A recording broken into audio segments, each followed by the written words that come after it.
Magic जा रहा था बकोरी से शाहपुरी तक, तो उधर क्रॉस करते ही थोड़ा ही आगे निकला तो पुली क्रॉस किया तो ये एक्सीडेंट हो गया। गाड़ी आगे से आ रही थी गाड़ी तो उससे एक्सीडेंट हुआ।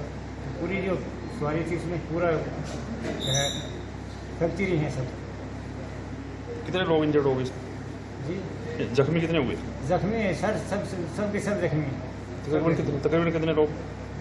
लगभग 14-15 लोग जख्मी हैं सर। अच्छा, हाँ। तो कौन कौन सी गाड़ी का ये आपस में? ये मैजिक था सर। दूसरा उधर से आ रही थी टाटा मोबाइल। आपस में हुआ? आपस में हुआ टक्कर। मुझे भी लगी है, कमर में लगी हुई है मुझे। हाँ, कमर की इस हड्डी में लगी हुई है।